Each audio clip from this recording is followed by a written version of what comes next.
My camera flash captured the exact moment when the socialite spilled champagne on her rival's Hermes bag.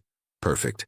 This kind of authentic drama was pure gold for my unmasked NYC portfolio, my photography project exposing the fakeness of America's elite. I didn't belong here. My simple black Zara dress screamed outsider among the Versaces and Valentinos, but nobody questioned a woman with a professional camera around her neck. Photographers were invisible at these Manhattan events. Welcome ghosts documenting other people's vanity. More champagne, miss. A waiter in an impeccable uniform appeared beside me.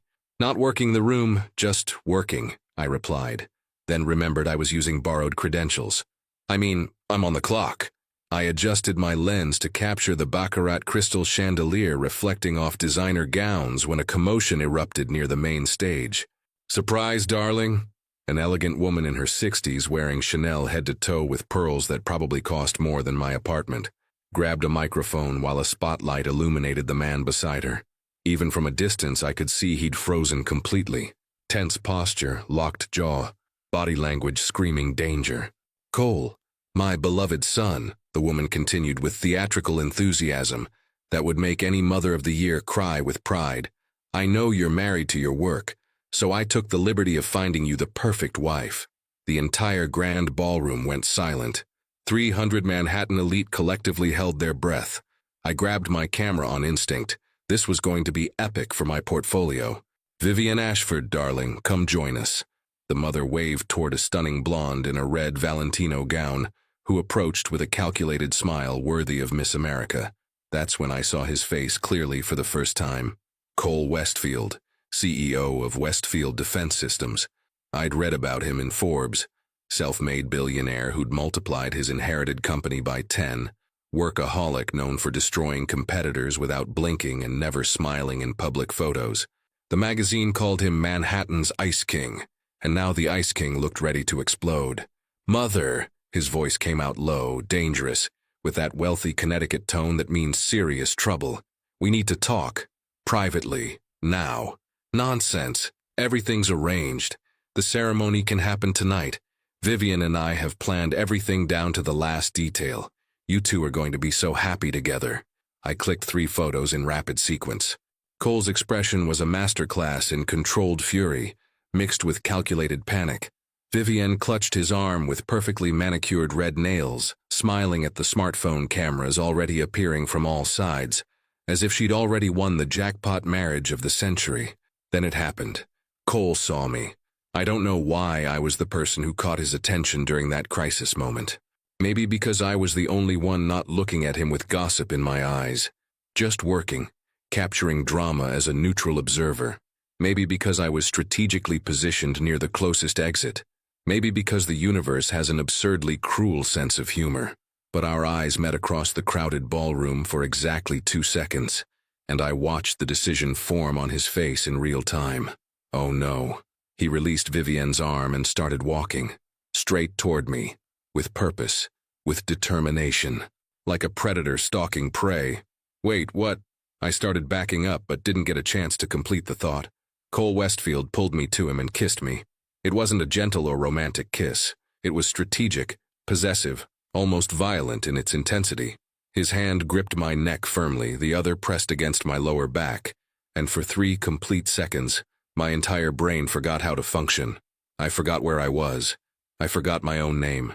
I forgot everything except the sensation of his lips on mine, and the scent of expensive cologne that probably cost more than my monthly rent.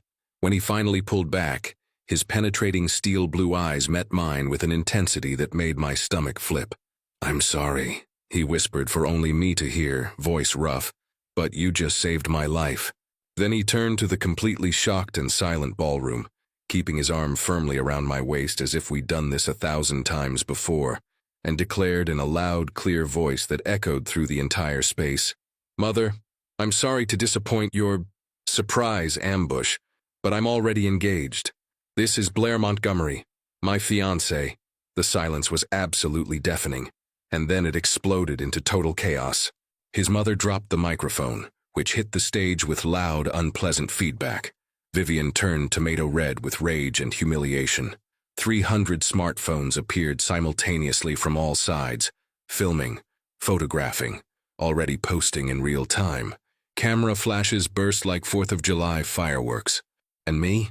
I was still processing the fact that Manhattan's Ice King had just kissed me without permission and declared me his fake fiancé in front of literally all of New York City's social elite. "Are you insane?" I managed to whisper through clenched teeth, still trapped against his body that was absurdly muscular beneath the designer suit.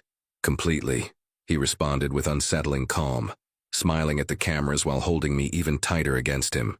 "Now smile, or this is going to look even faker than it already is." "It is fake. Not to these 300 cameras currently uploading us to the internet. Smile, darling. You just got engaged." My mind raced in 1,000 different directions. Should I push him away and scream the truth?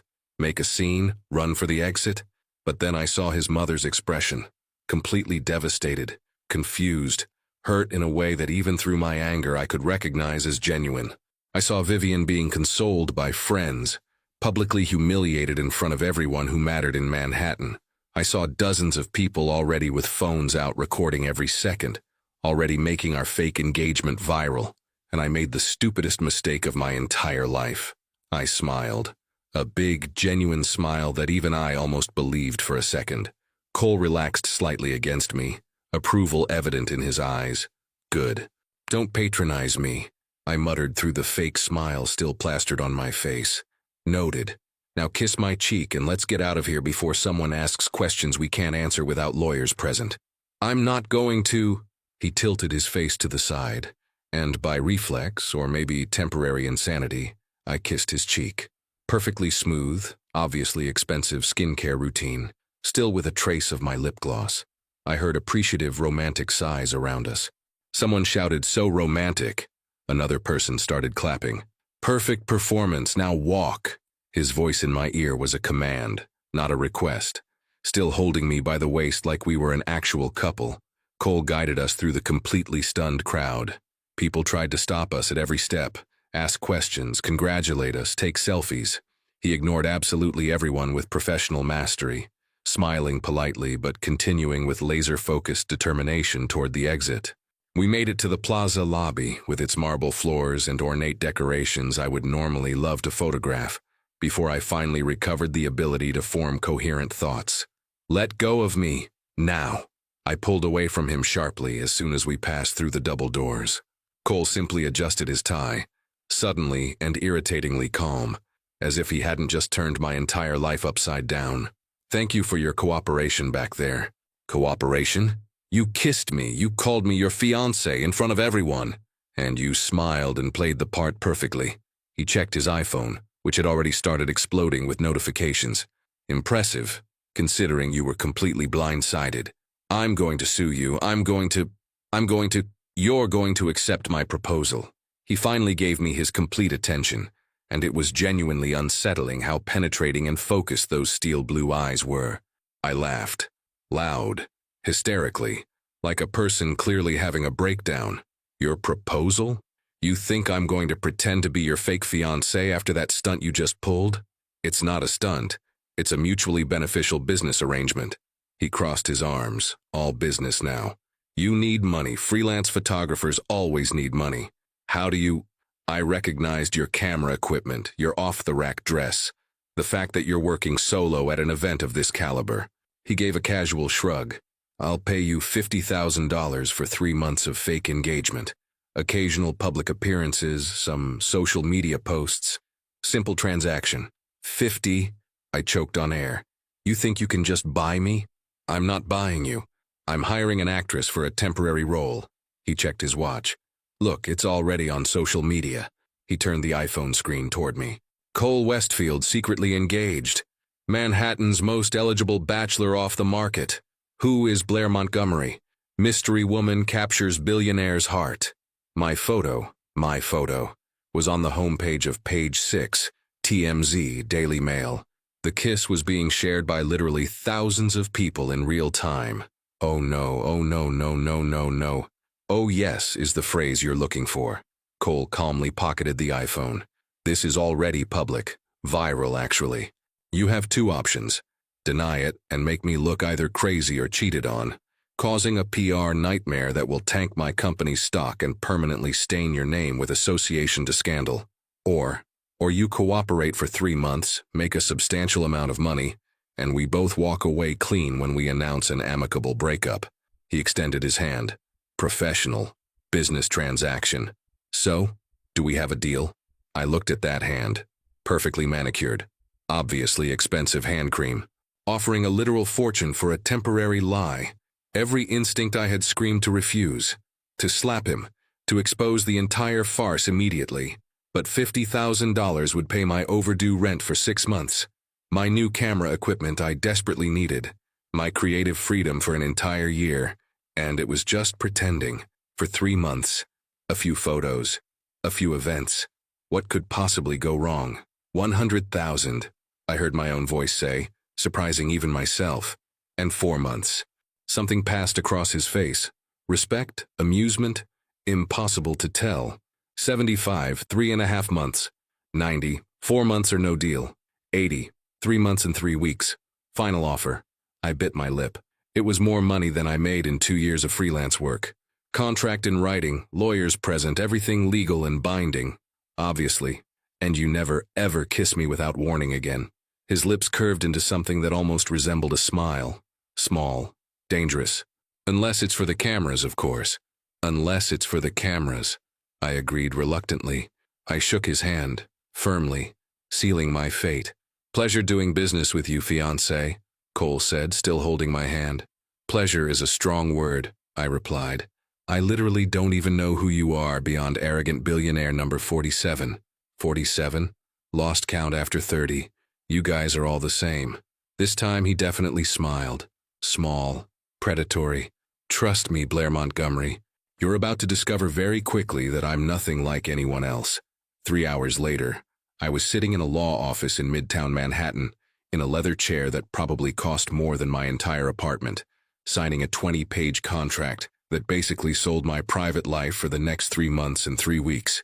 Cole had mobilized an entire team of corporate lawyers, high-powered, expensive, intimidating. They included clauses about public behavior, social media presence, mandatory appearances, confidentiality agreements, and a penalty of $500,000 if I told the truth to anyone. $500,000 for simply speaking the truth. This was his world, where lies were worth fortunes and contracts controlled everything.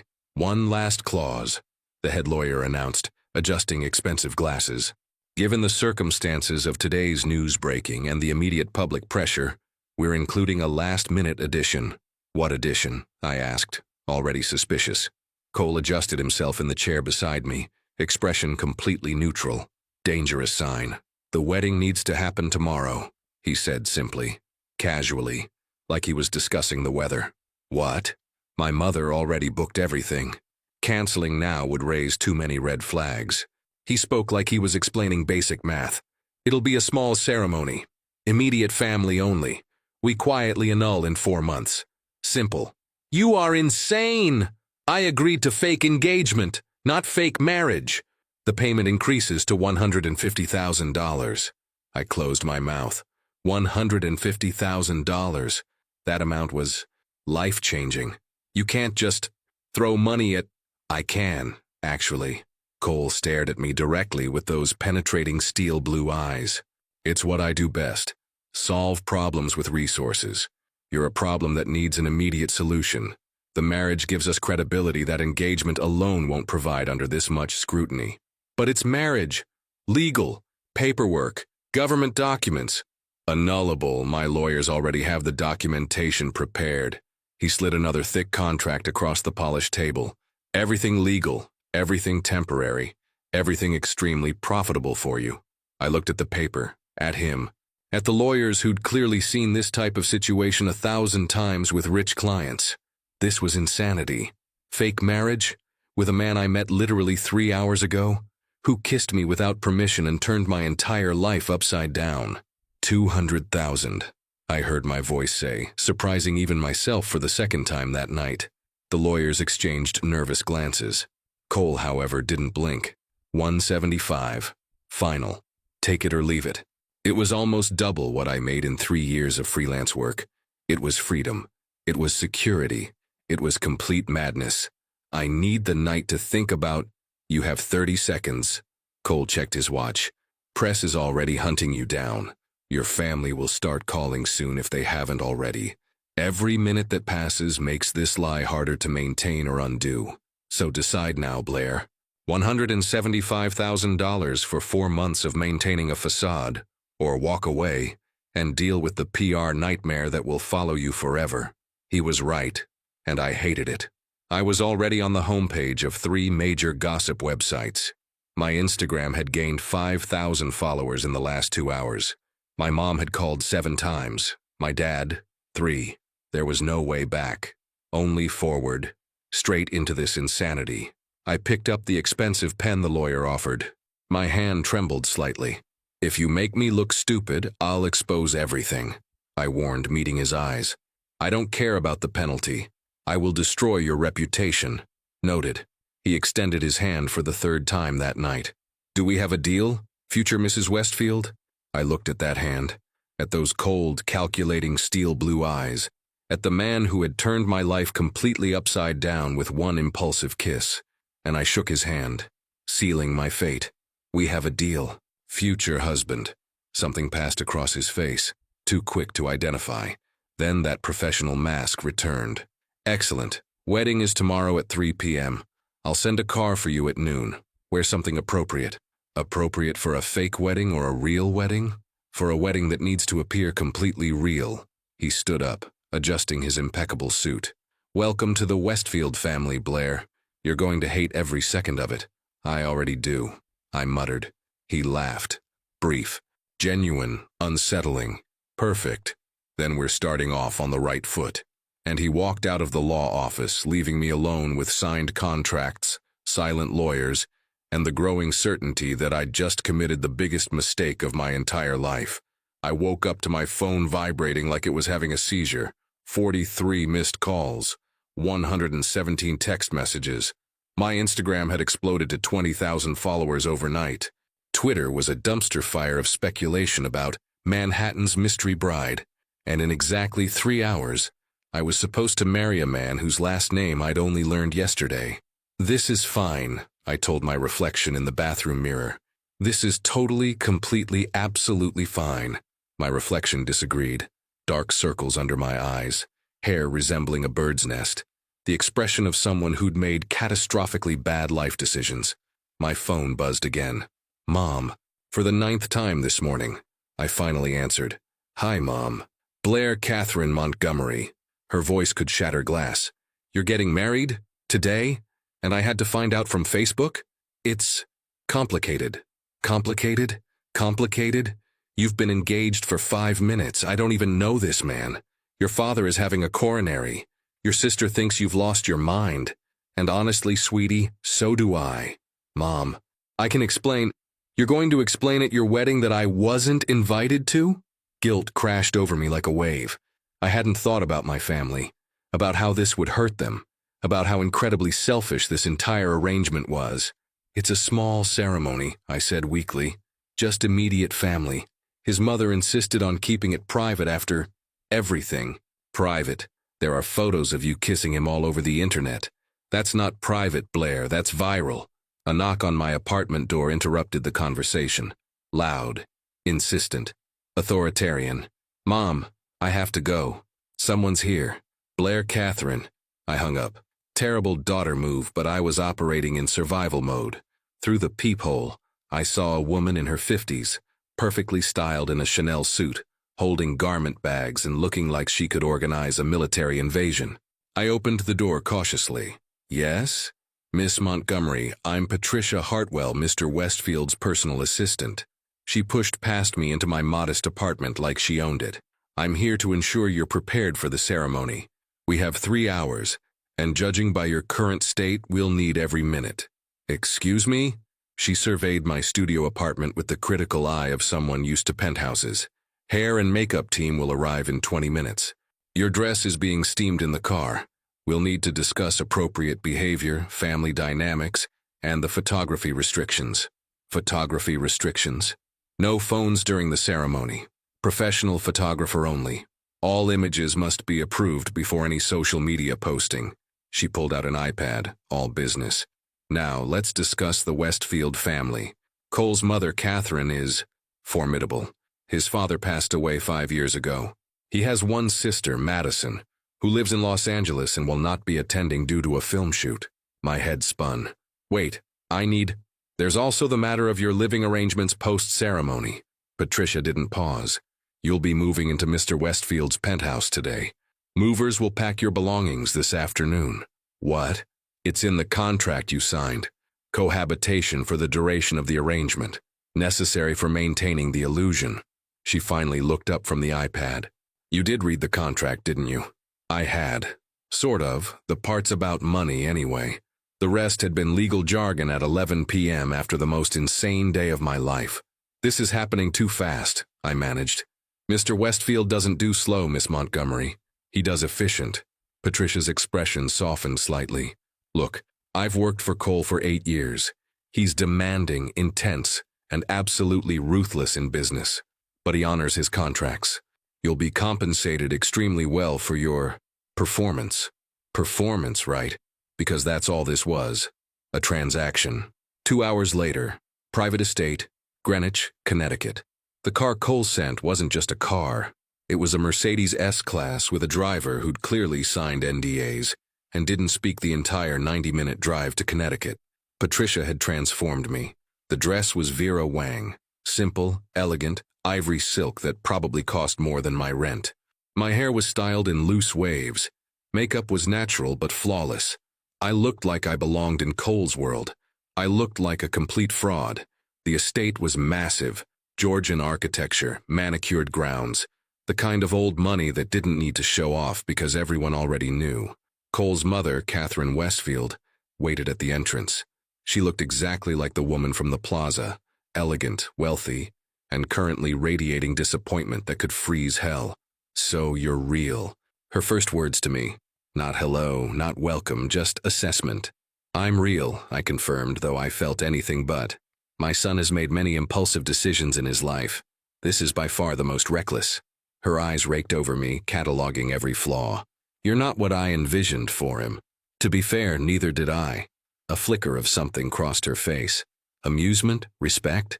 At least you're honest. That's more than most women who chase my son's fortune. I'm not chasing anything. I'm just trying to survive this day. This time she definitely almost smiled. You might be more interesting than you look. Come, we have a wedding to execute. Execute. Perfect word choice. The ceremony. Private garden, 20 people. That was it. Cole's family, a few close business associates. My parents who'd been hastily invited at the last minute and looked completely shell-shocked. And a very confused officiant who kept glancing at Cole like he couldn't believe Manhattan's Ice King was actually getting married. I stood at the end of a rose-lined aisle, Patricia adjusting my dress one final time. Remember, she whispered. Smile. Maintain eye contact, and for the love of everything, do not look terrified. I am terrified. Then fake it. That's what you're being paid for. Cello music started. My cue. I walked down the aisle alone. No father to give me away because this wasn't real, and involving him more than necessary felt cruel. And then I saw Cole. He stood at the altar in a Tom Ford tuxedo that probably cost more than my car, looking like he'd stepped out of a GQ photo shoot. Steel blue eyes tracked my every step, expression unreadable, posture perfect. He was absolutely, devastatingly handsome, and I was about to marry him. This was insane. When I reached the altar, he extended his hand. I took it. His grip was firm, warm, steadying. You look beautiful, he whispered, so quietly only I could hear. You look rich, I whispered back. His lips twitched, almost a smile. The officiant began. Dearly beloved, we are gathered here today. I stopped listening.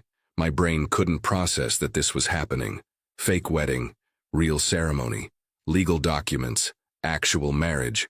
If anyone has reason why these two should not be wed, speak now or forever hold your peace. Silence. Though I saw Catherine shift slightly, like she was considering speaking. Cole Westfield, do you take Blair Montgomery to be your lawfully wedded wife? I do. His voice was steady, confident, completely convincing. Blair Montgomery, do you take Cole Westfield to be your lawfully wedged husband? This was it. Last chance to run, to expose the lie, to save myself. But I looked at Cole, at his steady gaze, at the contract we'd made, at the $175,000 that would change my life. I do. By the power vested in me by the state of Connecticut, I now pronounce you husband and wife. You may kiss the bride. Cole pulled me to him with practiced ease.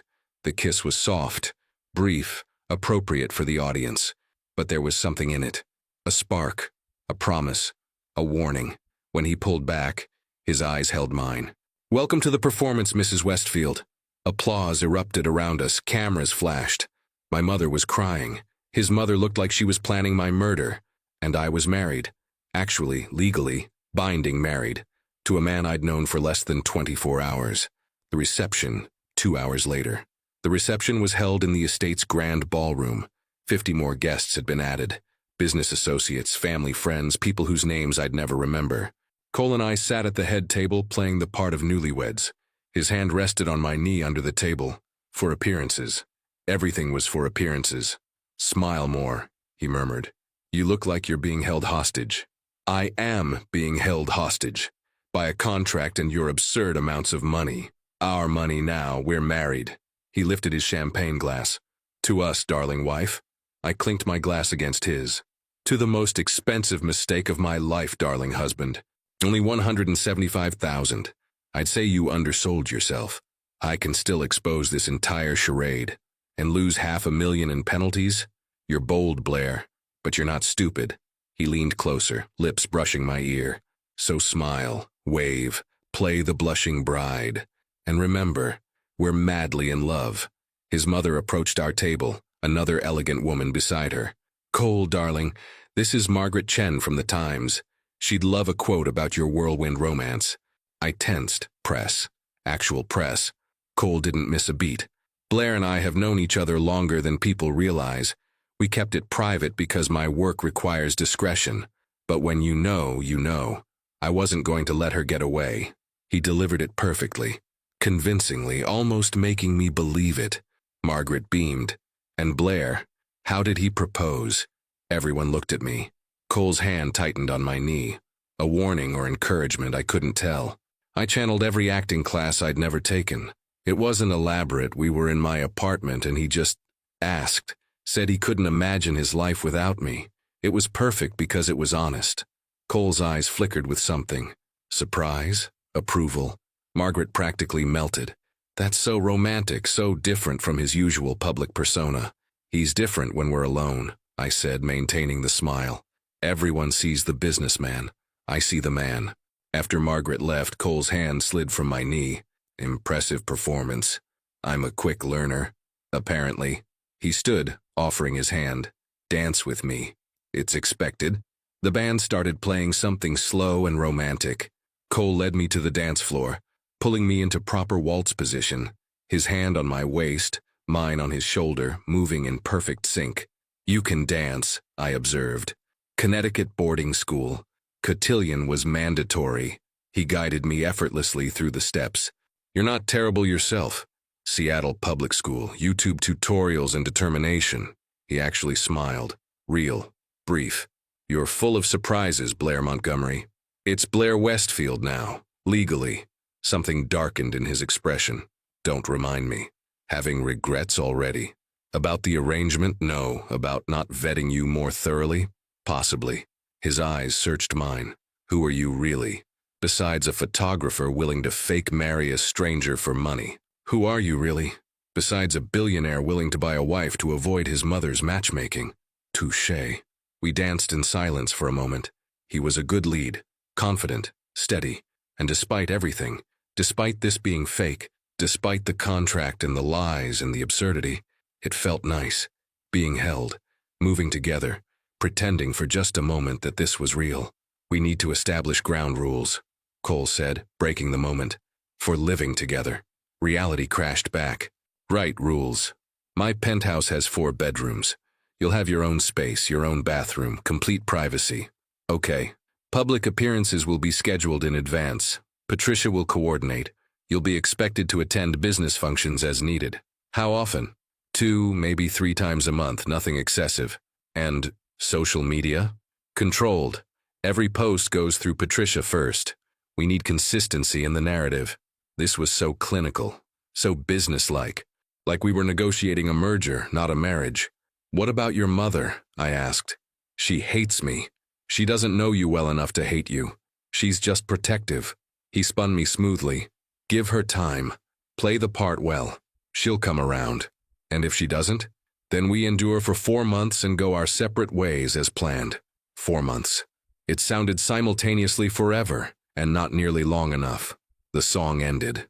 Cole stepped back, professional distance restored. We should leave soon, he said. There's a car waiting to take us to the penthouse. Your belongings were moved this afternoon. Already? Efficiency, Blair. It's how I operate. Of course it was. Midnight, Westfield Penthouse, Upper East Side. The penthouse was everything I expected and more. Floor-to-ceiling windows overlooking Central Park. Modern furniture that screamed expensive. Art on the walls that was probably worth millions. The kind of place featured in Architectural Digest. Patricia had left a folder on the kitchen counter. Living arrangements and expectations. I flipped through it while Cole poured himself scotch from a crystal decanter. You made a manual for our fake marriage? I held up the folder. I make manuals for everything. It's called being prepared. He took a sip. Your room is the second door on the left. Your things are already there. Tomorrow, Patricia will brief you on upcoming events. When do I get a day off from being your wife? This arrangement is 24/7, Blair. There are no days off from a marriage, even a fake one. That's depressing. That's reality. He set down his glass. I'm going to my office to work. Feel free to explore. Don't touch anything expensive, don't post anything online, don't tell anyone the truth. Anything else, Your Majesty? Yes. Try to look less miserable when we're in public. Newlyweds are supposed to be happy. Maybe you should have hired a better actress. Maybe I should have. He started toward his office, then paused. Blair? What? Thank you. For today. For playing the part. You did well. It was the closest thing to a compliment I'd gotten from him. You're welcome. For what it's worth, you're not the worst fake husband I could have ended up with. I'm the only fake husband you've ended up with. Exactly.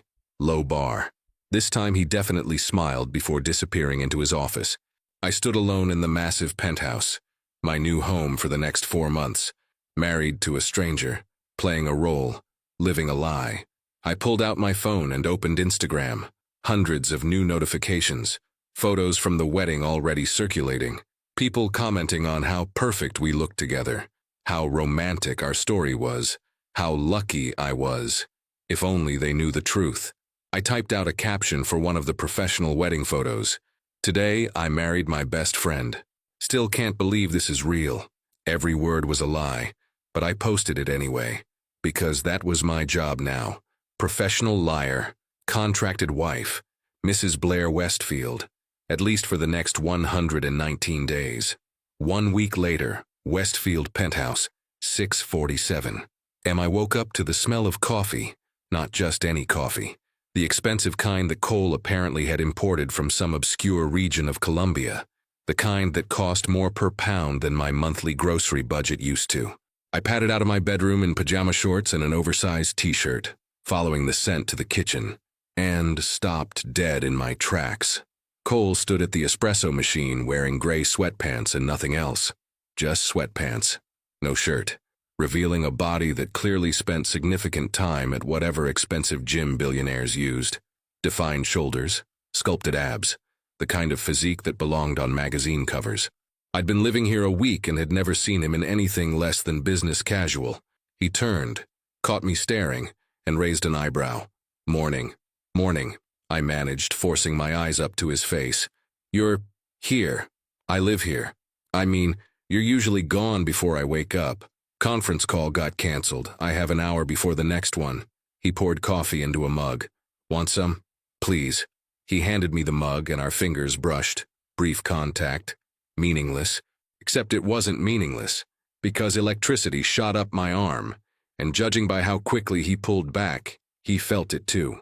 So, I said, desperate to fill the awkward silence. This is domestic, is it? Shared coffee, morning small talk. Very married of us. We are married. Fake married.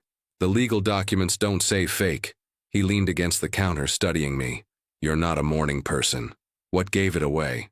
The hair, the expression, the way you're clutching that mug like it's a life raft. I self-consciously tried to smooth my bedhead. Well, you're disgustingly alert for 6:47 a.m. I've been up since 5. Workout, shower, emails. He checked his watch. This is actually my 3rd cup. Of course it was. Cole Westfield probably optimized sleep and maximized productivity and never had a lazy morning in his entire life. Must be exhausting being you, I muttered. You have no idea. Something flickered in his expression. Vulnerability? Exhaustion? Gone before I could identify it. My phone buzzed on the counter. Text from Patricia. Charity gala tonight, Bryant Park, 7 p.m. Car picks you up at 6:30. Dress is being delivered at noon. Hair makeup team arrives at 4. We have an event tonight, I told Cole. I know. Cancer research benefit. High-profile donors. Lots of press. He refilled his coffee. Wear the diamond necklace I left in your room. It'll photograph well. You left me diamonds? It's a loner, don't get attached. He started toward his office, then paused. Blair? Yeah. Try to look like you actually like me tonight. Last week's business dinner, you looked ready to murder me through the entire appetizer course. That's because you criticized my table manners. I suggested using the correct fork for salad isn't criticism. It's basic etiquette. It's pretentious. It's appropriate for the setting. He crossed his arms, and I forced myself not to look at his chest. We're supposed to be newlyweds madly in love, not adversaries tolerating each other. Maybe that's what marriage is. Not the kind we're selling. He moved closer. So tonight, smile more. Touch my arm occasionally. Laugh at my jokes even when they're not funny. Convince everyone you're desperately in love with me. That's a big ask. That's what you're being paid for. His steel blue eyes held mine. Think you can manage it? I lifted my chin. I've been managing it all week. Barely. Better than you. You look constipated every time you have to hold my hand. His lips twitched. Almost a smile. Constipated? Pained. Uncomfortable. Like physical contact with me causes you actual suffering. It doesn't cause suffering. Then what does it cause? He studied me for a long moment. Too long. Like he was trying to figure out a puzzle. Complications. Before I could ask what that meant, he disappeared into his office, leaving me alone with expensive coffee, morning confusion, and the lingering image of Cole Westfield shirtless in sweatpants. This arrangement was supposed to be simple. It was becoming anything but. That afternoon, Westfield Penthouse, 4:15 p.m. The hair and makeup team had transformed me into someone I barely recognized. Elegant updo, smoky eyes, red lips, the kind of glamorous that belonged on red carpets. The dress Patricia selected was stunning. Midnight blue marchesa with intricate beading that caught the light. It hugged every curve I had and suggested a few I didn't. And the diamond necklace Cole mentioned? Absolutely breathtaking. Probably worth more than my entire existence. I stood in front of the full-length mirror, turning slightly. You look beautiful. I spun around. Cole stood in the doorway, wearing a Tom Ford tuxedo that should be illegal. Hair perfectly styled. Cufflinks that probably cost thousands. Looking like he'd stepped out of a James Bond film. You look... I searched for words. Acceptable. Acceptable? His eyebrow arched. Fine. You look criminally handsome. Happy? Criminally handsome? He stepped into the room. That's quite an upgrade from acceptable. Don't let it go to your head. Too late. He circled me slowly, appraising. The dress is perfect. The necklace works. You'll photograph well. Is that all you think about? How things photograph? In my world, perception is reality. He stopped in front of me. And tonight, we need to perceive as a couple completely obsessed with each other. Obsessed is a strong word. So is married. Yet here we are. He offered his arm. Ready to perform, Mrs. Westfield? I took his arm. Ready as I'll ever be, Mr. Westfield. Bryant Park, Cancer Research Benefit Gala, 7:45 p.m. The gala was Manhattan elite at its finest. Celebrities, politicians, billionaires all gathered under elegant white tents strung with thousands of fairy lights. Ice sculptures, champagne towers, a live orchestra playing classical music, and photographers. Everywhere. Cole's hand rested on my lower back as we navigated through the crowd. possessive, proprietary, for show. "Cole, darling!" A woman in her 60s wearing enough jewelry to fund a small country approached us. "You must introduce me to your lovely bride. Margaret, this is my wife, Blair. Blair Margaret Ashford. Ashford. As in Vivian Ashford's mother, the woman Cole was supposed to marry. This was about to be awkward. "How lovely to meet you," Margaret said, though her smile was ice. "Such a surprise, the wedding, so sudden. When you know, you know," Cole replied smoothly, pulling me closer. "Indeed, though I must say Vivian was quite devastated. She thought she and Cole had an understanding. No understanding existed," Cole said firmly. "That was entirely manufactured by our mothers without my knowledge or consent. Still, the public humiliation was unfortunate but unavoidable." His voice held an edge. "I'm married to Blair now, happily. I'd appreciate if we could move past this." Margaret's eyes narrowed. "Of course. Congratulations to you both." She drifted away, radiating disapproval. "Well," I said quietly, "she hates me. She hates that her daughter didn't land a billionaire. It's not personal. Feels personal." Cole turned me to face him, hands on my waist. To anyone watching, it looked intimate, romantic. "Forget her. Focus on me. Narcissist much? Practical much?" His eyes searched mine. "We're being photographed right now, at least 3 cameras. So smile. Look at me like I'm the only person in this room." I tried. But looking at Cole like he was the only person in the room wasn't hard. Because standing this close, his hands on my waist, his eyes locked on mine, I could almost forget this was fake. Could almost believe we were real newlyweds at a gala, lost in each other. "Better," he murmured. "That's the look we need." "What look?" "Like you're falling for me." My breath caught. "I'm not." "I know, but you look like you could be. That's all that matters." He pulled me toward the dance floor. "Dance with me." "Again?" "We're newlyweds. We're supposed to be inseparable." The orchestra was playing something slow. Cole pulled me close, closer than strictly necessary. One hand on my waist, the other holding mine, moving in perfect rhythm. "You're a good dancer," I admitted. "You've mentioned that before. Worth repeating. You're not terrible yourself. For someone who learned from YouTube." We moved together and it felt natural, easy, like our bodies understood each other even when we didn't. "Cole?" A man's voice interrupted. We stopped. A distinguished man in his 50s approached. Silver hair, expensive suit, calculating eyes. "Richard." Cole's entire demeanor changed. Tense, guarded. "Congratulations on the marriage. Very unexpected." Richard's eyes raked over me. "Your father would be surprised." "My father isn't here." "No, but if he were, I wonder what he'd think about you marrying someone so different from what he envisioned." "My father's opinions died with him." Cole's voice was cold. "If you'll excuse us, I heard rumors your engagement was somewhat sudden, almost staged, some might say." My heart stopped. Did he know? "Rumors are for people with too much time and too little substance," Cole replied smoothly. "Blair and I kept our relationship private for personal reasons. The timing was our choice." "Of course." Richard smiled, but it didn't reach his eyes. "Still, one wonders about a marriage that happens within 24 hours of a public proposal. It's almost suspicious." "Are you implying something, Richard?" "Just making conversation." He nodded to me. "Lovely to meet you, Mrs. Westfield. I hope your marriage is everything you both expect it to be." He walked away, leaving tension in his wake. "Who was that?" I whispered. "Richard Blackwood. He runs a competing security firm. He's also the person who's been trying to sabotage my company for the last 3 years." Cole's jaw was tight. "And he suspects something." "How can you tell?" "Because Richard doesn't make small talk. He's fishing, testing." He pulled me back into the dance, but the ease was gone. "We need to be more convincing. If he suspects this is fake, he'll dig. And if he finds proof, the contract has penalties." "Forget the penalties. If this gets out, my company's stock tanks. Investors lose faith. Everything I've built collapses." His eyes were intense. "So we need to be perfect, Blair. Flawlessly convincing. Starting now." "What do you want me to do?" He pulled me impossibly closer. "Kiss me." "What?" "We're newlyweds on a dance floor and I just told you something intense. You should kiss me. It's what a real wife would do."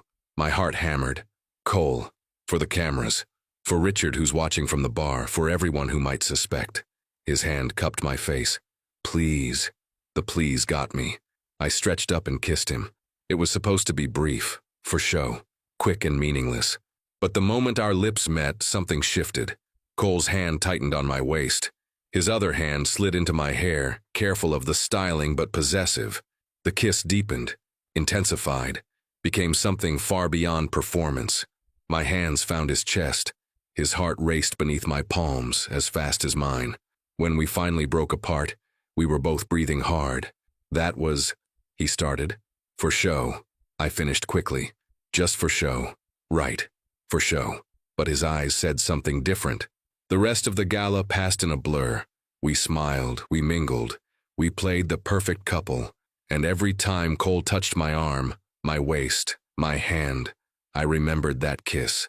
The kiss that was supposed to mean nothing, but felt like everything. Midnight, returning to the penthouse. We rode the elevator up in silence. The evening's performance was over. We could drop the act, except neither of us did. Cole still stood close. I still felt hyper-aware of every inch between us. You did well tonight, he said as we entered the penthouse. So did you. The kiss was... He paused, searching for words. Convincing. Very. He loosened his tie. Maybe too convincing. What's that supposed to mean? It means I'm starting to forget what's real and what's performance. He met my eyes. And that's dangerous. My pulse quickened. Cole, we should maintain more distance, professionally, outside of required public appearances. He stepped back, creating physical space. This arrangement works because it's transactional. If it becomes something else, it won't. Won't it? His gaze was intense. Because that kiss didn't feel transactional, Blair. It felt real. I couldn't argue, because he was right. So what do we do? I asked quietly. We remember why we're doing this, the money, the convenience, the mutual benefit. He straightened. And we don't complicate it with feelings. Agreed. Good. He headed toward his bedroom. Good night, Blair. Good night, Cole. I stood alone in the penthouse, still wearing the beautiful dress, still feeling his kiss on my lips. This was supposed to be simple. A contract. A transaction. 4 months of pretending. But somewhere between the wedding and tonight, something had shifted, and I was terrified of what that meant. 3 days later, Westfield penthouse, morning.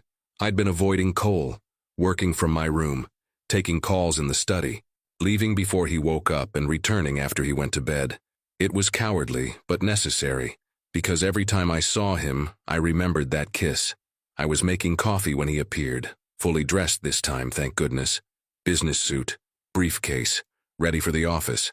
You've been avoiding me, he stated. I've been busy. You've been hiding. He set his briefcase down. We need to talk. About? The gala, the kiss. This tension. There's no tension. Blair. His phone rang. He glanced at the screen and his entire expression changed. I need to take this, he answered, walking toward the windows. Catherine, what's wrong? His mother. Calling at 7 a.m. That couldn't be good. When? His voice was sharp. How bad? I watched his posture shift, from controlled to concerned to something close to panic. I'll be there in 20 minutes. He ended the call and grabbed his briefcase. I have to go. What happened? My mother collapsed this morning. She's at Presbyterian Hospital. He was already moving toward the door.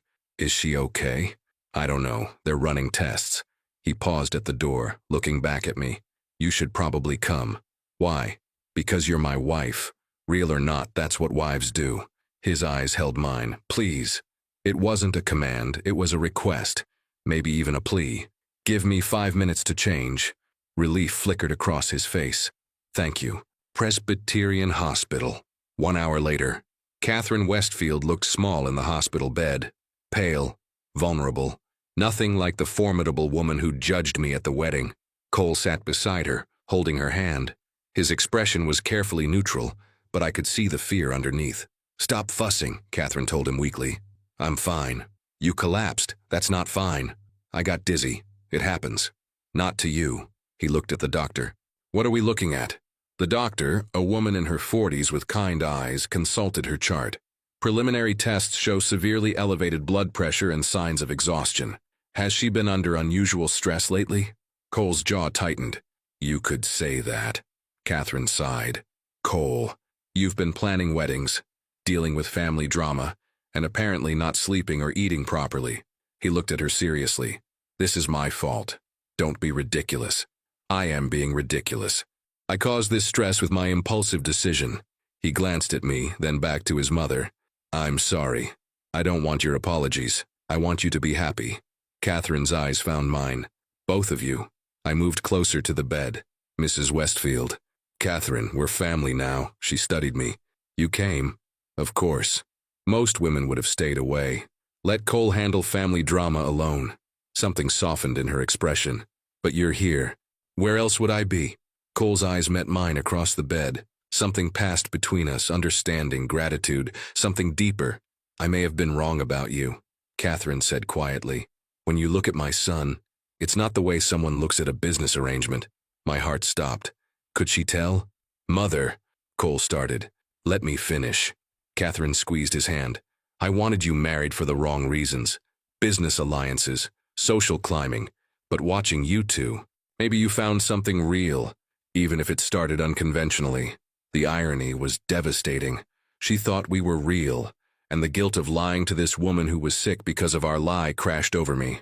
Get some rest, Cole told his mother. I'll stay until you're discharged. You have work. Work can wait, you can't.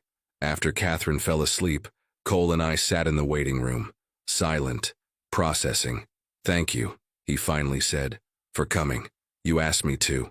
I know, but you didn't have to. He looked exhausted, vulnerable in a way I'd never seen. She was right, though. Most people would have stayed away.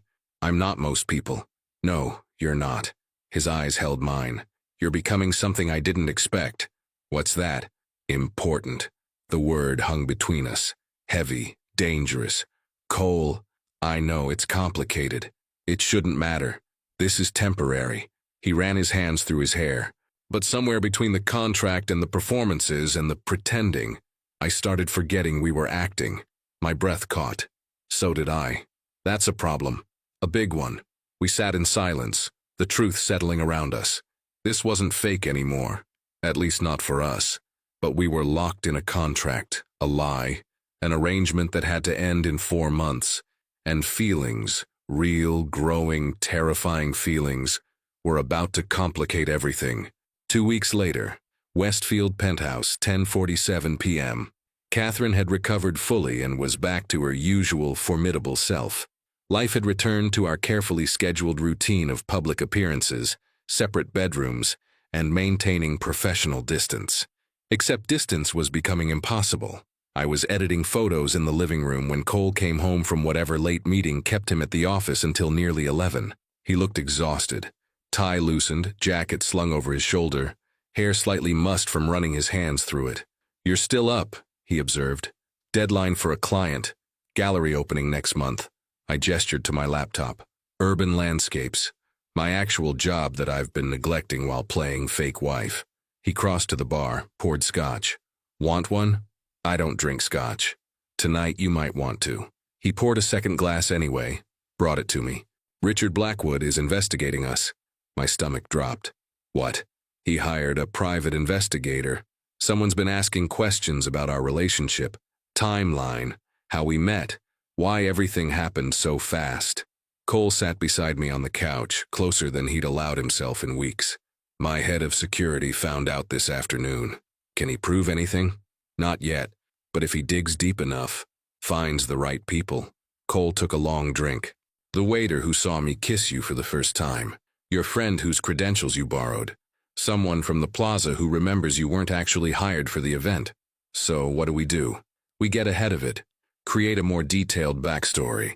Make sure everyone in our lives knows the same story. His jaw tightened. And we need to be even more convincing publicly. No more maintaining distance. No more separate lives when we're out. We're already doing appearances. Not enough. We need to look obsessed, inseparable, desperately in love. He met my eyes. Starting with the Hamptons this weekend. The Hamptons? My mother has a house there. She's hosting her annual charity polo match. Very public, very social.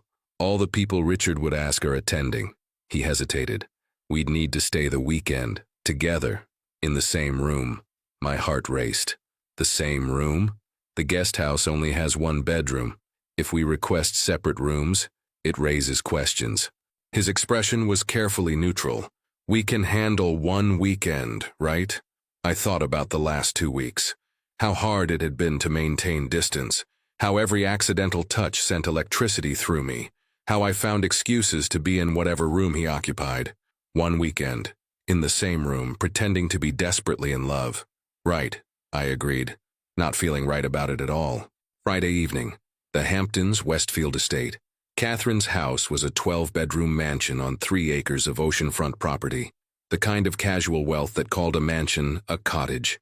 Cole's hand rested on my lower back as we walked up the drive, luggage handled by staff. The performance had already begun. "Cole, Blair."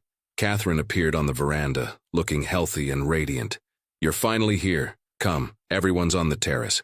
Everyone turned out to be 30 of Manhattan's elite, and unfortunately Richard Blackwood. Cole, Blair. Richard's smile was sharp. How domestic. A couple's weekend in the Hamptons. "Richard." Cole's arm tightened around my waist. "Didn't expect to see you here. Your mother and I serve on several charity boards together." She was kind enough to extend an invitation. His eyes assessed us. "You two seem well. Marriage suits you." "It does," Cole replied smoothly. "Best decision I ever made. Impulsive, though. Some might say suspiciously impulsive. When you find the right person, why wait?" I interjected, leaning into Cole. "We knew what we wanted." "How romantic." Richard's tone suggested he found it anything but. "You must tell me the story of how you met. I'm fascinated by modern love stories." Cole and I had rehearsed this multiple times, but under Richard's scrutinizing gaze, I felt the pressure. "We met at a gallery opening," I said, 6 months ago. I was photographing the event and Cole was there for a client. We started talking about art and I couldn't let her leave without getting her number," Cole finished. "She made me work for it, though. Took 3 attempts before she agreed to dinner. I don't date billionaires as a rule," I added. "They're usually insufferable. But you made an exception for Cole." He was persistent, and surprisingly, not insufferable. I smiled up at Cole. Most of the time. See, Cole's eyes held mine, and for a moment I forgot we were performing. "She makes me work for everything. It's part of her charm." "How did you keep it secret for so long?" Richard pressed. "We valued our privacy," Cole said. "My position attracts attention. Blair's work requires discretion. We wanted something that was just ours before the world complicated it. And yet you announced it quite publicly at the plaza." Trap question. Richard was testing for inconsistencies. "That wasn't planned," I admitted. "Cole's mother surprised him with that arranged marriage ambush, and he panicked. The proposal was supposed to happen privately that weekend. Instead, it happened in front of 300 people. Quite a coincidence that Blair was at that specific event." "Not really," Cole interjected. "I'd invited her to join me.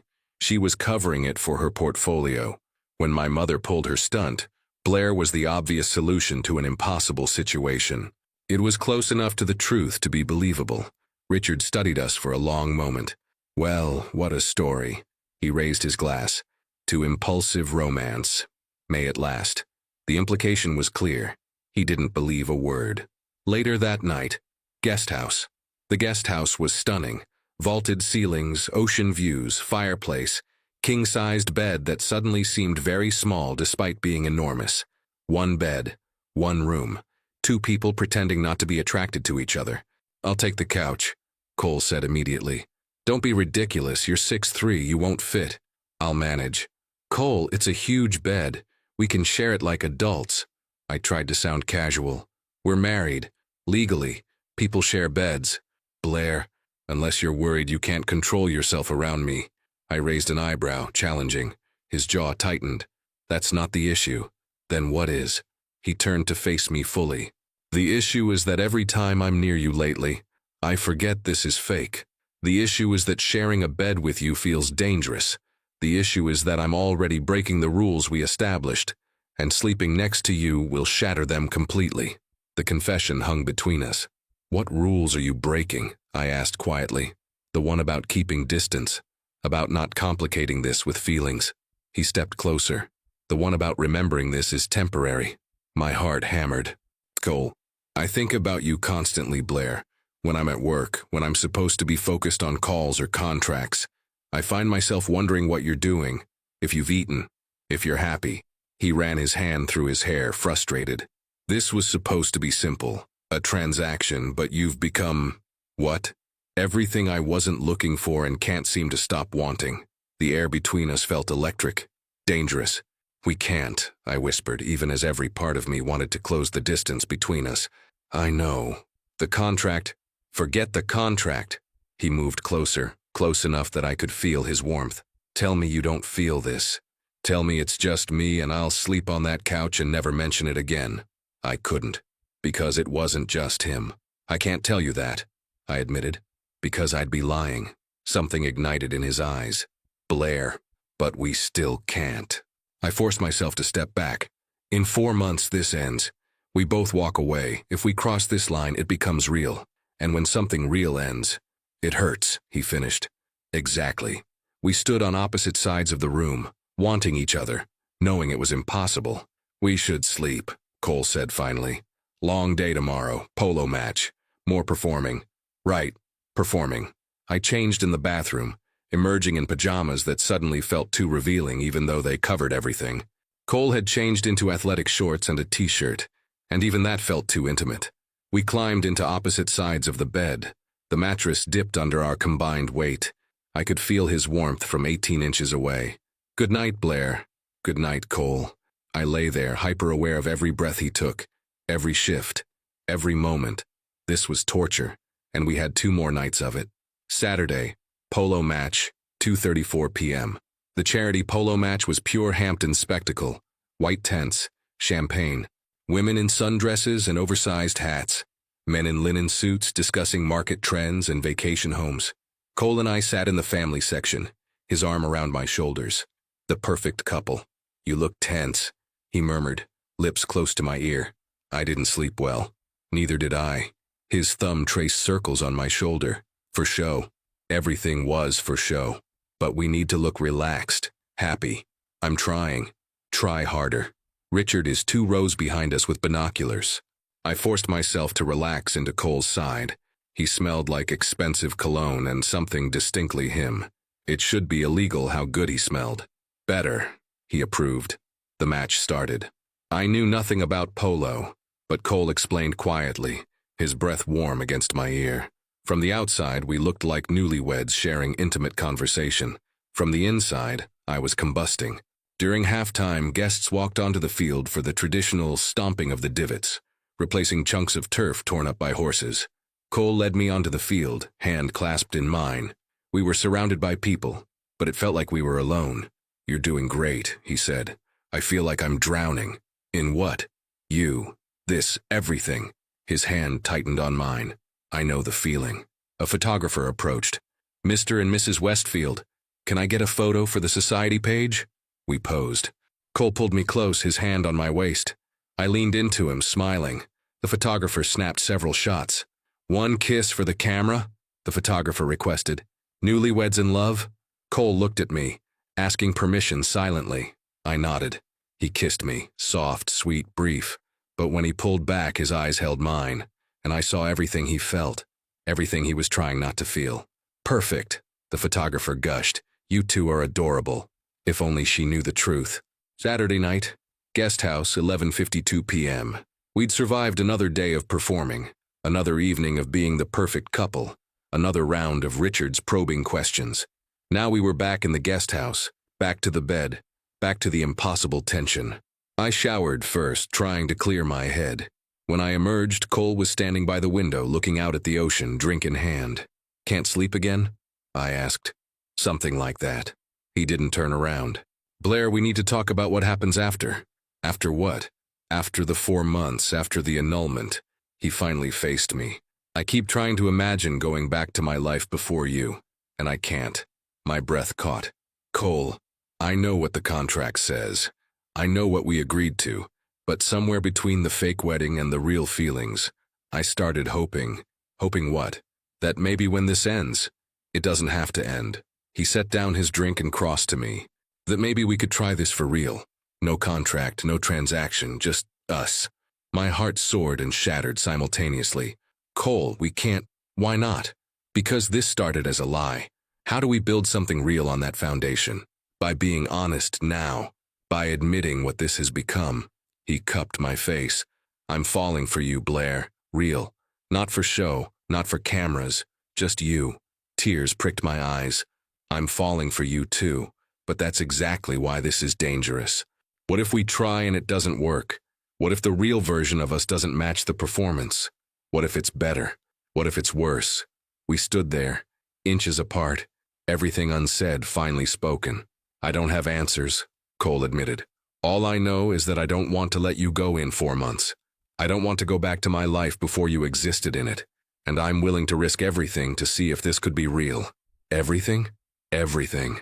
The word hung between us. A promise. A threat. A possibility.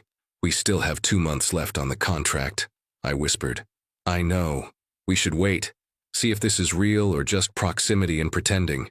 Probably wise. But you're not good at wise, are you? Not when it comes to you. His thumb traced my lower lip. Tell me to stop, Blair. Tell me this is a mistake. Tell me you don't want this. I couldn't. Because I did want this. Desperately. We're breaking all the rules, I breathed. Every single one. This could destroy everything. Or save it. He kissed me, not for cameras, not for show, not for anyone but us. This kiss was different. Honest. Raw. Full of everything we'd been holding back. My hands found his shirt, pulling him closer. His arms wrapped around me, holding me like I was precious. Like I mattered. We stumbled backward toward the bed, never breaking the kiss. My back hit the mattress. Cole followed, hovering over me. Blair, he whispered against my lips. Are you sure? No, but I'm doing it anyway. That might be the most honest thing you've ever said. Shut up and kiss me. He did. And for the first time since this arrangement began, nothing was fake. Everything was real. Terrifyingly, beautifully, complicatedly real. Sunday morning, guest house 723. I woke up wrapped in Cole's arms. Sunlight streamed through the windows. Ocean breeze rustled the curtains. And reality crashed down. We'd crossed the line, shattered every rule, complicated everything. Cole stirred, eyes opening. For a moment he just looked at me, then smiled. Real, genuine, unguarded. Morning, he murmured. Morning. I didn't move. Didn't want to break this moment. Regrets? He asked quietly. Hundreds. You? None. Liar. Okay, maybe one, that we didn't do this sooner. He pressed a kiss to my forehead. But mostly I'm just grateful we did it at all. We've made this so much more complicated. I know. Your mother. The contract. Richard investigating. The fact that we started this as a complete lie. I know. Cole, this could blow up spectacularly. Probably will. He pulled me closer. But right now, in this moment, I don't care. For once in my life, I'm choosing something messy and complicated and potentially disastrous, and I'm choosing it gladly.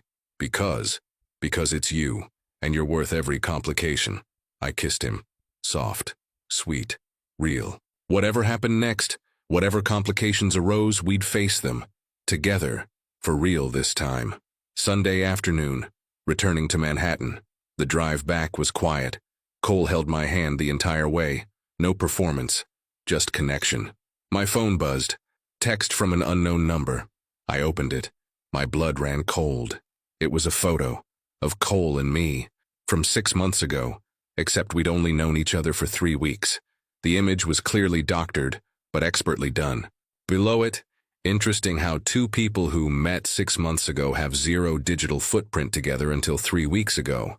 Someone's lying, and I'm going to prove it. R.B. Richard Blackwood. Cole. I handed him the phone. His expression darkened. He's escalating. What do we do? We fight back. He made a call. Patricia, emergency. I need you to mobilize our legal team. Richard Blackwood is threatening to expose, yes, everything. I need options, all of them. He hung up. Looked at me. This is about to get ugly, Blair. I know. If he exposes the arrangement, you lose everything. The money, your reputation, possibly face legal consequences. So do you. I have more resources to weather it. You don't.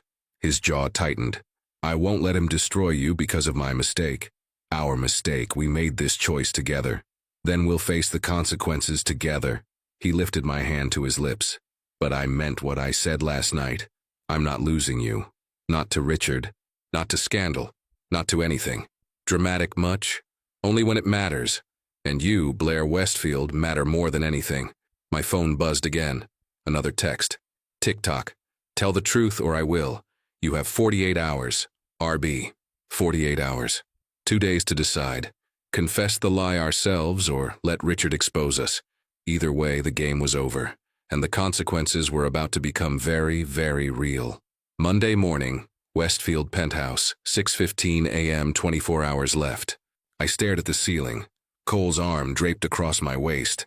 We'd spent the night in his bed, not the guest room, not maintaining distance. His bed, together, real. And in 24 hours, Richard Blackwood would destroy everything unless we confessed first. You're thinking too loud, Cole murmured against my shoulder. We need to decide. Today. I know. He pulled me closer. Patricia's setting up an emergency meeting. Legal team, PR team, crisis management. This is really happening. Unfortunately, he kissed my temple. But whatever we decide, we do it together. Agreed. Agreed. My phone buzzed. Mom calling. For the 10th time since yesterday, I'd been avoiding her, avoiding everyone. Because how do you tell your family that your marriage is fake? That you sold yourself for money? That everything they believed was a lie? Answer it, Cole said quietly. She deserves to know before the world does. He was right. I answered. Blair Catherine Montgomery Westfield. If you don't call me back in the next 5 minutes, I'm getting on a plane to New York and... Hi, Mom. Silence. Then, finally, Sweetie, what's going on? Your father and I have been worried sick.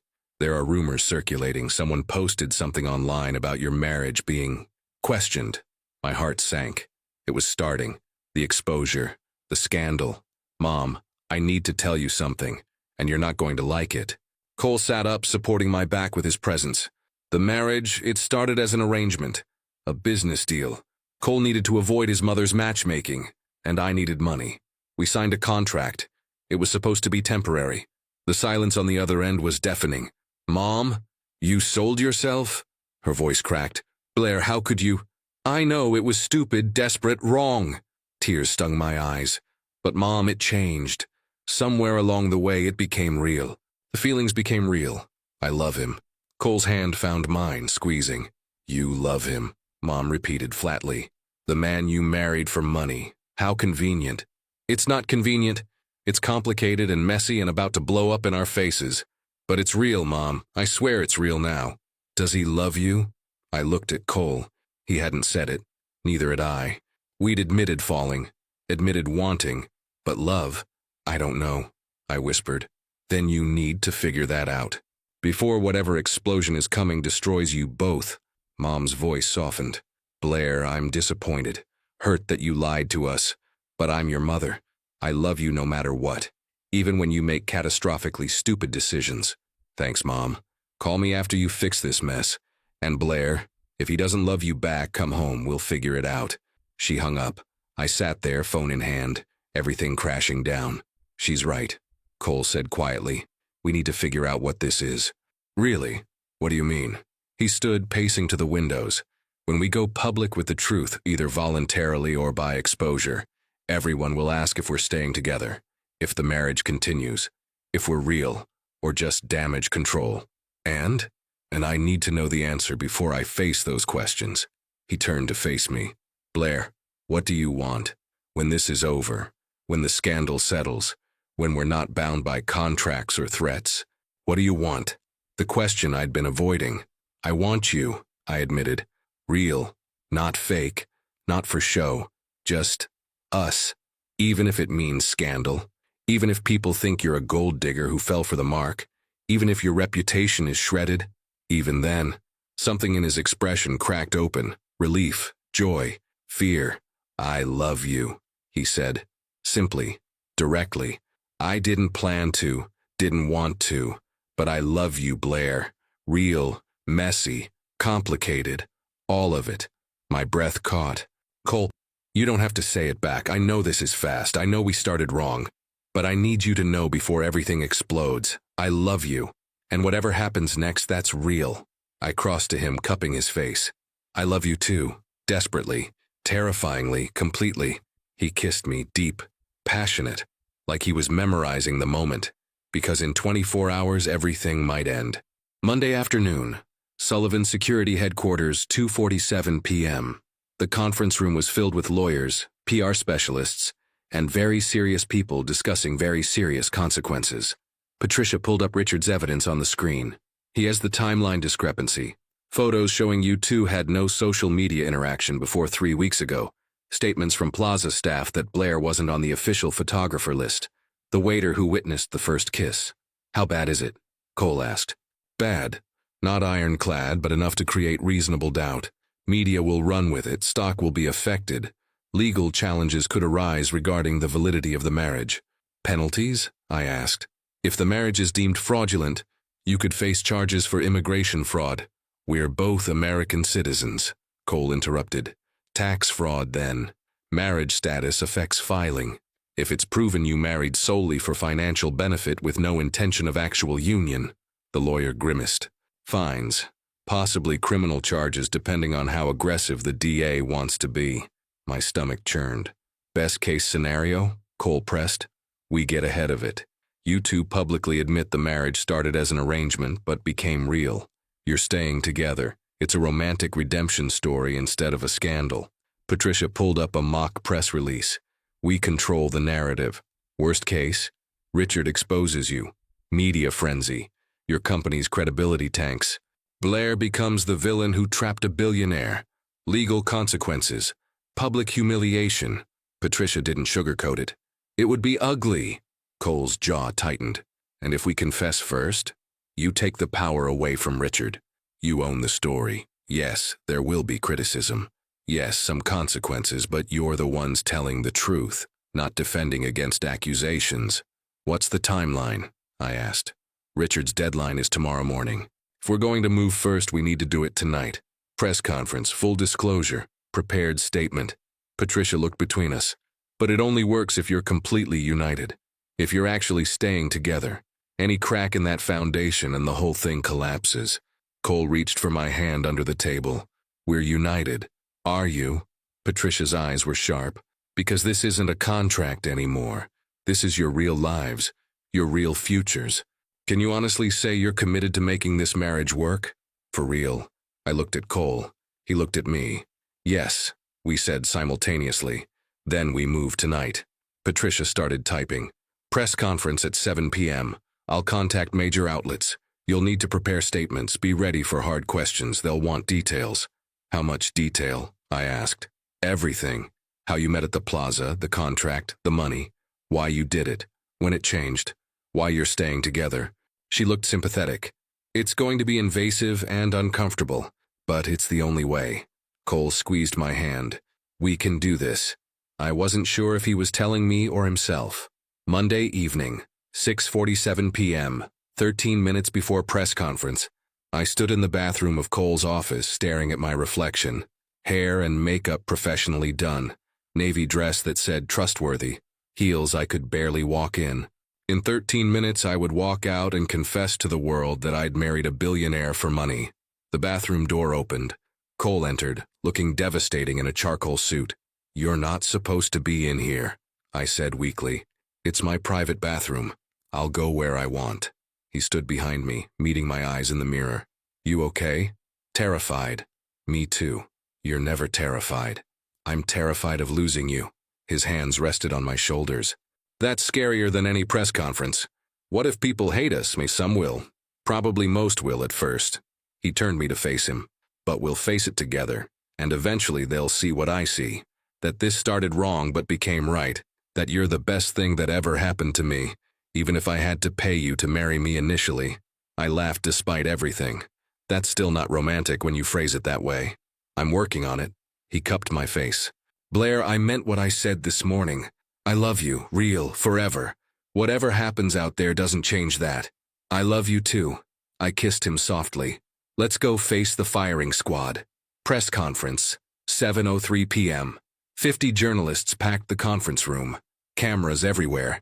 The energy was predatory. Cole and I sat at a table with microphones, Patricia beside us. My hands shook. Cole's hand found mine under the table, steadying. Thank you for coming, Cole began, voice strong. Blair and I have called this conference to address recent rumors and speculation about our marriage. Rather than allow misinformation to spread, we're choosing to tell the truth ourselves. He nodded to me. My turn. I took a breath. 3 weeks ago, I met Cole Westfield at a charity gala at the Plaza Hotel. We didn't know each other. We'd never met before that night. But when his mother publicly tried to force him into an arranged marriage, Cole made an impulsive decision. He kissed me and declared us engaged. Murmurs rippled through the crowd. Cole continued. What followed was a business arrangement. I offered Blair compensation to pretend to be my fiancé for several months, avoiding the arranged marriage while satisfying my mother's concerns. We signed a contract. We planned to annul quietly after a reasonable period. We got married the next day, I added. Legally, but it started as a transaction. I was paid $175,000 to marry Cole Westfield. The room exploded. Shouted questions, camera flashes, chaos. Patricia held up her hand. Please, let them finish. Cole's grip on my hand tightened, but something neither of us anticipated happened. The arrangement became real. The fake marriage developed genuine feelings. We fell in love. We're not annulling, I said firmly. We're staying married. For real this time. Not for money, not for convenience. Because we choose each other. Questions will be limited, Patricia announced. 3 only. A journalist from the Times stood. Miss Montgomery. Mrs. Westfield, Cole corrected sharply. Mrs. Westfield. How can you claim to love someone you married for money? How is that different from prostitution? I felt Cole tense beside me, but I answered calmly. I made a choice. A desperate, questionable choice to solve financial problems. But I'm not a victim, and Cole's not a villain. We were 2 people making a business deal that became something neither expected. If that makes me a gold digger in your eyes, I can't control that. But I know the truth. I love him, and no amount of money could make me fake that. Another journalist. Mr. Westfield, your company's integrity is built on security and trust. How can shareholders trust you after this? They'll have to decide that for themselves, Cole replied. I've never claimed to be perfect. I made an impulsive, poorly thought-out decision to avoid family pressure. But I've been honest in business, and I'm being honest now. My personal life and my professional capabilities are separate. Third question. A blogger known for vicious takedowns. What about Richard Blackwood? Sources say he's the one who discovered your fraud. It's not fraud, Cole said coldly. We're legally married. We're staying married. Richard attempted to blackmail us with exposure. We chose transparency instead. So this confession is only because you got caught. This confession is because we refuse to live a lie anymore. Cole looked at me. Blair and I are building something real. We're not hiding anymore. Patricia ended the conference. That's all. Written statements will be released within the hour. Thank you. We stood. Cameras still flashing. Questions still shouting. Cole pulled me close, kissed my forehead in front of all of them. We're done performing, he whispered. From now on, everything is real. Midnight. Westfield penthouse. The internet was on fire. Hashtags trending, think pieces being written. Some people defending us as a modern love story. Most people destroying us as frauds and gold diggers. My Instagram had exploded with hate comments, death threats, people calling me every name imaginable. Cole's company stock had dropped 12%. Catherine had called crying, disappointed, hurt we'd lied to her. My family was defending me publicly while privately expressing their shock. Everything was falling apart. Stop looking at it, Cole said, taking my phone. None of that matters. Your stock matters. Your company matters. You matter more. He set the phone aside. Blair, look at me. I did. His eyes were intense, determined. This will pass. The scandal, the outrage, all of it. People have short memories. In 6 months, we'll be old news. But you and me, that's forever. So I don't care what they say. I don't care what we lost by telling the truth. I only care that you're still here, that you're still mine. I lost you your reputation. You gave me something better, something real. He pulled me into his arms. I love you. That's the only truth that matters. I buried my face in his chest, letting tears fall. I love you too. I'm just scared. So am I. But we'll face it together. My phone buzzed. Cole's too. Simultaneously. We looked at the screens. A statement from Richard Blackwood had just been released. After reviewing all evidence regarding Cole Westfield's marriage, I've concluded that while the circumstances were unusual, the relationship appears genuine. I withdraw all allegations and apologize for any distress caused.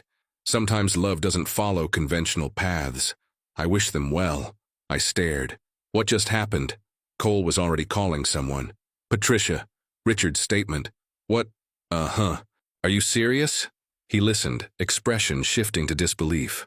What? I demanded when he hung up. Catherine. He started laughing. Actual laughing. My mother apparently called Richard this morning. Told him that regardless of how our marriage started, we're family now. And if he tried to destroy her son, she would personally ensure his business and social standing in Manhattan were obliterated. She has dirt on him from 30 years of shared charity boards. Your mother threatened him? Apparently very convincingly.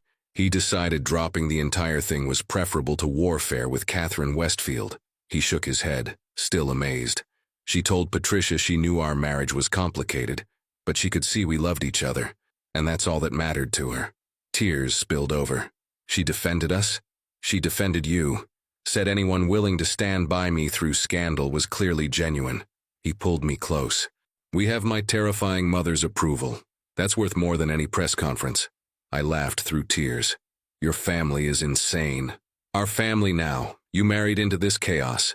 Best worst decision of my life. Same. He kissed me. Soft. Sweet. Real. So what now, Mrs. Westfield? Now we build something real. No more contracts. No more performing. Just us. Just us, he agreed. For the rest of our lives. That's a long time. Not nearly long enough. His eyes held mine. Marry me. Again. For real this time. No contracts, no money, no arrangements, just because you love me and I love you. We're already married. Then marry me again. Proper vows, real meaning. Us choosing each other without pressure or payment. I cupped his face. Cole Westfield, I would marry you 1,000 times, contract or not, money or not, scandal or not. Is that a yes? That's a definitely, absolutely, yes. He kissed me like we were sealing a new promise. A real one. When? He murmured against my lips. How about tomorrow? We seem to excel at impulsive weddings. He laughed. Let's give it at least a week. Do it right this time. Deal. We stood in the penthouse, the city lights glittering below, the internet still on fire with our scandal, the world still judging. But none of it mattered, because we had each other. Real, honest, completely. The arrangement was over.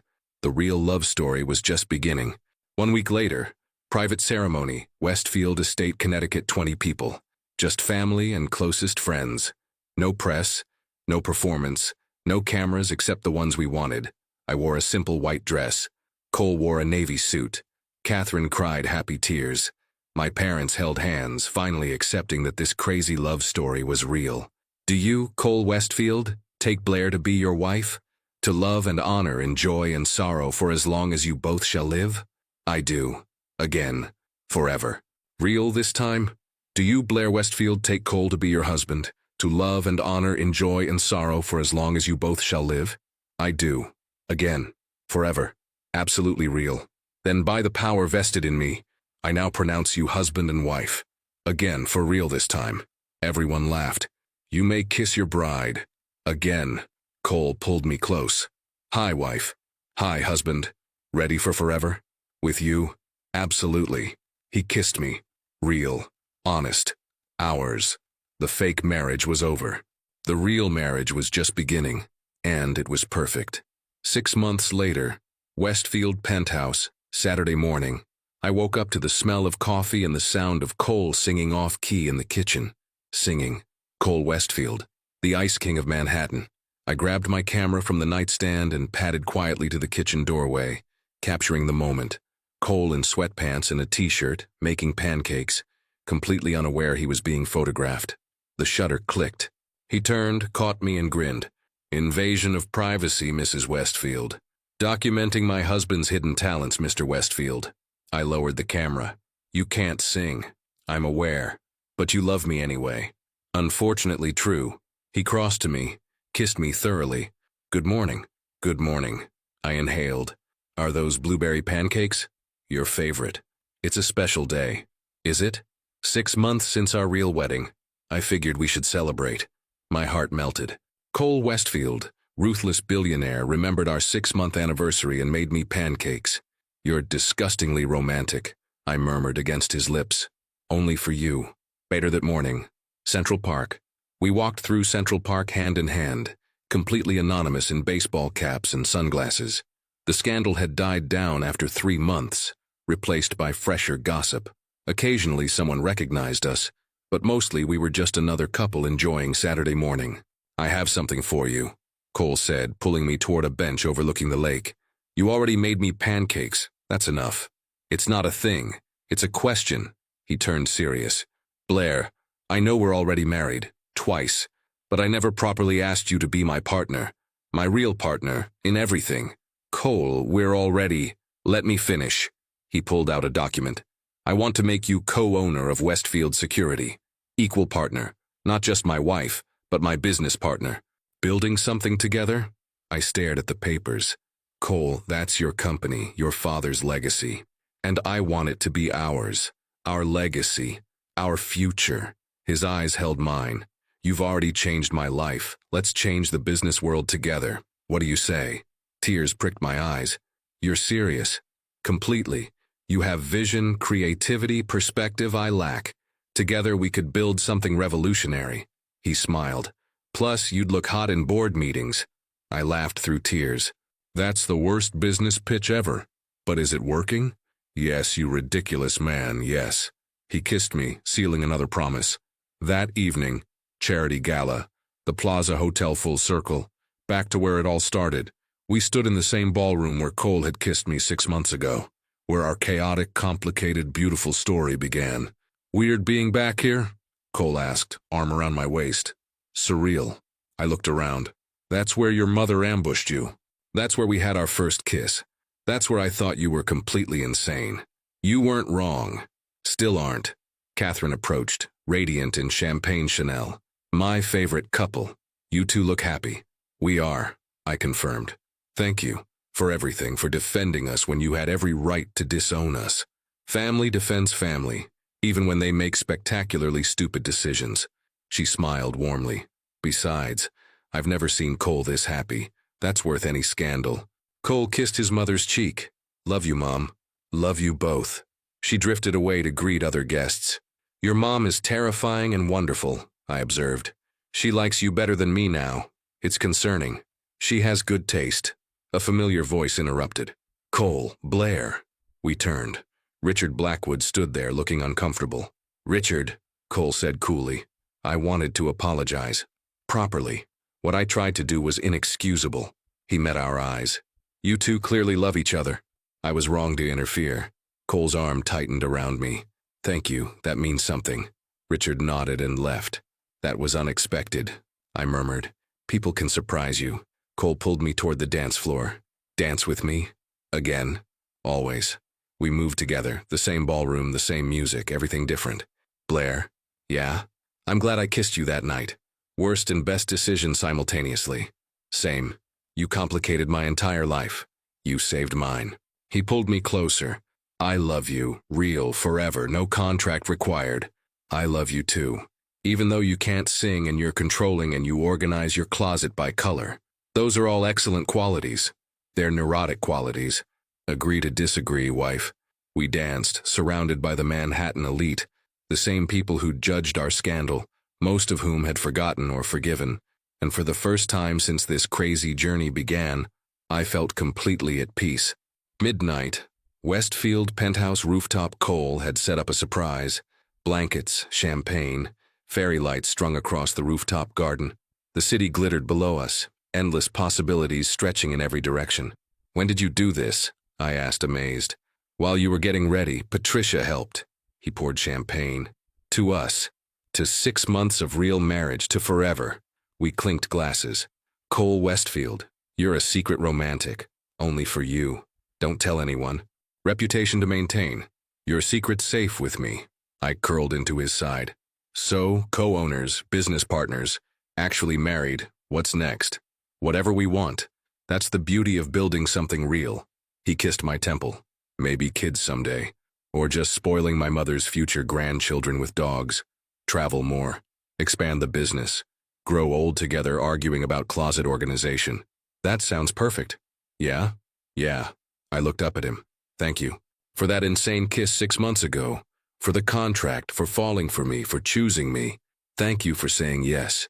For taking the risk. For loving me despite my many flaws. They're not flaws. They're quirks. Generous of you. We lay there under the stars, the city alive below us, our future stretching ahead. 6 months ago, I'd married a stranger for money. Today, I was married to my best friend, my partner, my love. The arrangement had ended. The real love story was just beginning, and it was everything, the end.